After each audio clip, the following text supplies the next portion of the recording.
Nandito naman mga kaibigan ang nagtitipid na manggagawa sa Pinas. At kakain na tayo ng ating tanghalian. Ano ba ang baon natin mga kaibigan? Langkoy. Tipid lang tayo mga kaibigan. Ganyan pa pobre. Langkoy na inasal. O, ayan pa yung ulo niya. Naputol-putol na siya mga kaibigan. Pero the best to. Ang lambot.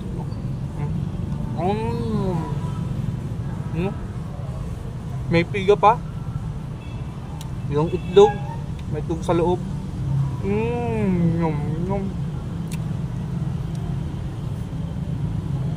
Ang lambot ng laman niya mga kaibigan. Ang lambot.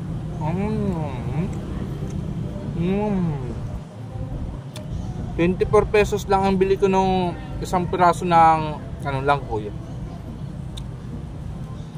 Tipid na mga kaibigan. Ganyan tayo, lagi lang nagtitipid. Ayun yung ulo.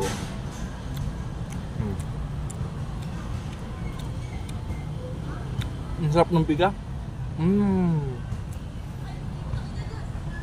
Dito pala kami nag-group ng mga kaibigan sa Bao, Camarines Sur.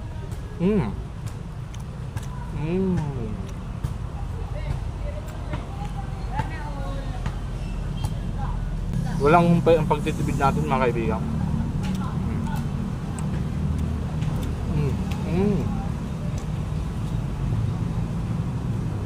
Malasang malasa mga kaibigan. Sulit ang lasa nito. Nilibang mahilig sa langkoy jam.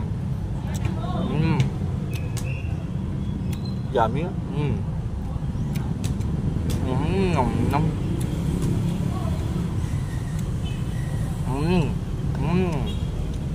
Marami lang tinik mga kaibigan.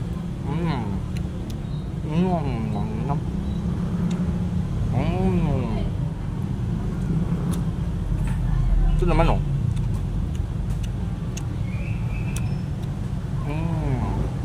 Sarap ng inasal. Parang ka lang nagmang inasal.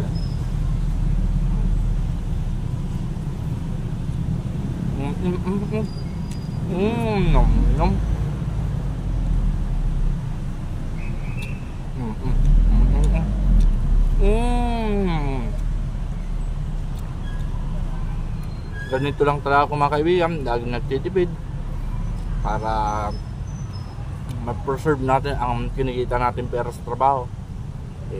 Mababa lang ang sinasahod natin sa trabaho mga kaibigan Hindi pa tinataasan ang sahod namin. Pero okay lang mga kaibigan, tiyaga lang tayo sa trabaho. Importante nakakaraos naman tayo sa araw-araw.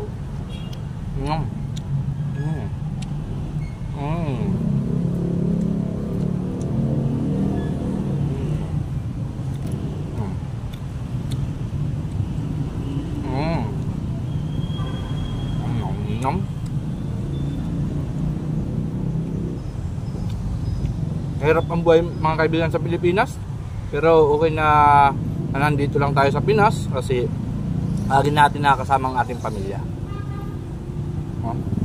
Pero saludo pa rin ako sa mga nangingibang bansa, nagsasakripisyo para sa pamilya. Hindi ko kaya yung ginagawa nila mga kaibigan, no?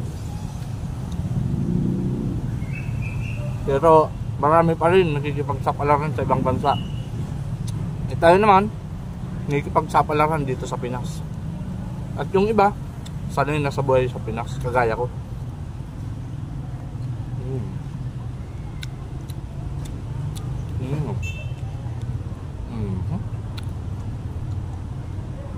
So hindi tayo nagsawa sa mga tuyo-tuyo na yan mga kaibigan. Pag nasa Pinas ka, dapat hindi ka mapamarte sa pagkain. Kaya ako walang arte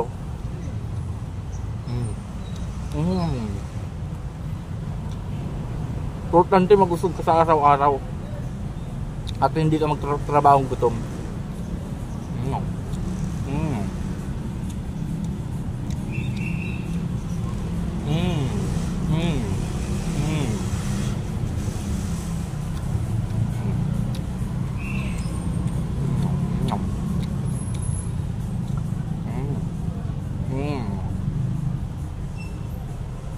Sold na. Maraming salamat sa panonood.